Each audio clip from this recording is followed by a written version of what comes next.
Guys, it's Toby here from Top Crypto. Just wanted to share a bit of a vision today for where I see this game going in the future, and sort of some of the things that I guess appealed to me when I started to get excited about this game, and some of the things that I think need to happen for this game to really grab success and sort of just stay relevant in the future as well. There's a lot of economical sort of factors that come into play when you start getting into Splinterlands. You have the cards that obviously there's a certain rarity attached to them, a certain utility attached to them, and obviously with that rarity and utility there goes obviously demand. Supply demand pushes the prices up for those cards. You also have cryptocurrencies that are attached to the gameplay, like DEC and SPS.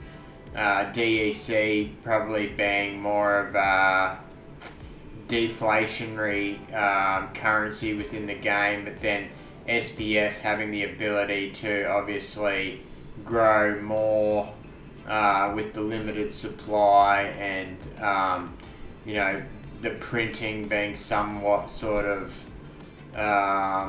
constrained so that the price of it doesn't get too out of control, and then utility around those tokens as well. And then you have the the land and other sort of aspects of the game as well that are assets. And at this stage, if you're an early investor in the cards, like buying the alpha and the beta sort of cards back when this game was very sort of new, then you would have made a lot of money. So I sort of was watching something about, I don't know if you guys were into this when you were younger, but when I was a kid, there was a period at my school where collecting basketball cards became a really big thing. And we had, before that we had things like marbles and things like that, and there were certain marbles that were a lot more rarer than others, and it was like there was the inter-school sort of trading of those marbles. And I remember these swirl marbles that were, they weren't as common, and they were more desirable to me and my friends. And then as we sort of got older and further into sort of primary school, basketball cards became a really big sort of thing. And this is sort of around the time where Michael Jordan was sort of coming to the end of his career. I remember buying these Upper Deck card packs and getting the Michael Jordan cards in them, and then there came the Michael Jordan. He went and played Major League Baseball for a stint as well, and like I was saying, I was sort of watching these videos today of all those cards, and it's like with Michael Jordan cards, they're very valuable today depending on the condition of them. And although Splinterlands is not sort of a professional sport, there is sort of a growing esports community that's developing with that, with Luke's Plays to Earns and the Zen Sport Challenges, and Dwayne Cunningham and his time and attention tournaments, and there's many other tournaments. There's lots of money that's sort of being given away, so there is a professional aspect to that. And then you have the cards, and obviously certain cards are going to give you more benefit than others, and then obviously the rarity of them, like I discussed previously. The alpha and the beta cards obviously were released when this game was not as well known and not widely adopted. And if you were a first sort of early investor in that, then you would have a large quantity of those. But you know, for someone like me who's come along to this game in the last 6 to 12 months, it's a lot harder to sort of get those cards because they've gone up so much in value because of the scarcity, and then obviously depending on the card, the utility it provides, like how clutch is that card in giving you the ability to sort of win in battles, you know. And then also the DEC reward pool is adjusted depending on the cards that you sort of have, you know, with promo cards and things like that, and gold foils and things like that, giving you more reward. You know, with this game sort of growing and going into the future, if it doesn't sort of lose steam, there is the potential for some of these early cards to sort of become like a Michael Jordan rookie card. You know, something that's worth like literally, I don't know, I'm not an expert on this, but a flipping lot of money those cards are worth.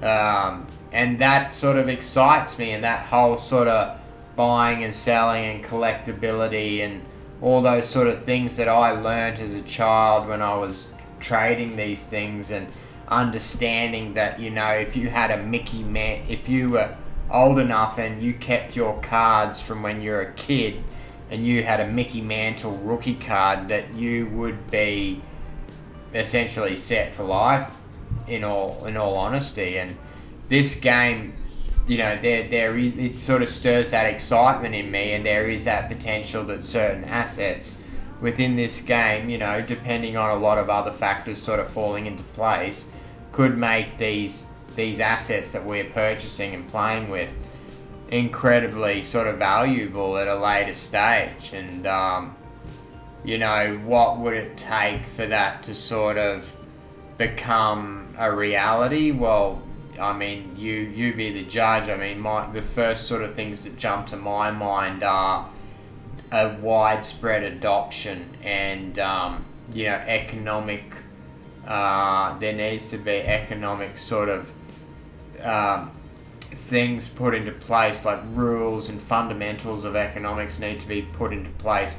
Like, you don't just keep printing cards and printing cards and printing cards, because, you know, and making them the same sort of have the same utility, but printing more and more of them, as opposed to the earlier cards.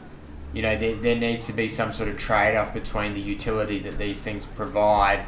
If you just keep printing these things out and out and out, then that will essentially, it's like I said in earlier videos, if you keep releasing land developments around a suburb or a county or whatever in an area you live, you know, scarcity is the thing that drives, you know, scarcity and demand are the things that drive prices up.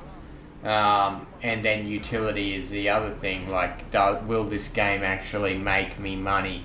Is this game worth investing in, or am I better to sort of throw my money into the stock market or, you know, property or things like that?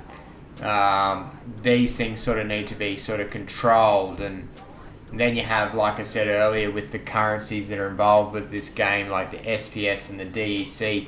The SPS, you know, I have excitement with that, although in the recent sort of month it's taken a massive dive. If handled correctly, that could become incredibly, you know, an incredibly valuable asset to hold within this game. But the things I'm thinking in my mind, I'm just thinking out aloud here, is that that asset needs to have a lot of utility applied to it, and you know, and I see the team considering these concepts, and even with the, you know, the roadmap announcing that there's plans to sort of give people who are staking SPS the right to vote on certain sort of things and certain directions that the team should go and the community should go as a whole. You know, if done right, that could really make this game and all the assets that lie within it become very valuable. You know, as us, although we're seeing the prices drop at the moment, if handled correctly, these assets in 20 years time, if people are still playing Splinterlands and it becomes sort of folklore, it becomes sort of like, like when I was a kid and people were telling me about the Mickey Mantle rookie cards and the cards that our parents held, and they dug up a crate from one of their grandparents died or something, and they were going through all their items and stuff like that, and they found a box full of these cards, and it was like they were instantaneously made rich because they discovered sort of all these assets and these cards that were very scarce and were highly valuable. Well, these NFT sort of assets have the same ability to sort of happen. I sort of, being sort of a futurist and looking into the future, I now consider these NFTs very much something that was the basketball cards of old. And it's much better because you don't have to worry about gradings and the conditions of the cards, because it's held on the blockchain ledger and it's immutable and its condition is perfect. I think we're on the cusp of something really big, and it gets me really excited. But we all have our part to play in that, and that's sort of why I'm sharing this video, because you have a part to play in that, and that's like being a spreader of the word about Splinterlands, letting people know about the assets, being an evangelist of the benefits of it, sharing and being just getting the word out there to your friends and your family, obviously not trying to be a snake oil salesman and a spruiker or whatever, but just trying to educate people in a way that they sort of understand the risks, but understand the inherent technology and the benefits, and then sort of drawing those parallels and those relations to existing sort of assets that have the same sort of function and same sort of mechanics and makings that Splinterlands holds. It gets me really excited, and that's sort of and I'm just looking forward to this SPS governance coming into play, and just really vetting, because people are going to have to nominate, and there's going to be people, it's like your school class elections or voting for the class captain or the school president or whatever, those sort of things. The things that these people need to be vetted and considered, and we need to sort of understand sort of the mechanics and the economics at play there. So I just wanted to share that. I know I can't play Splinterlands at the moment, so I thought I'd just sort of spitball and share a few of the thoughts that are going through my head. But I'm excited, guys, and you should be too. And we need to take this opportunity to sort of make the most of this opportunity that we have. So yeah, it's this topic from Top Crypto. If there's anything you liked in this video, please hit the like button. If you're interested in what I have to say, hit subscribe. I'm going to try and post as frequently as possible. But yeah, I just hope you guys have a good weekend, and I'm just going to sign out.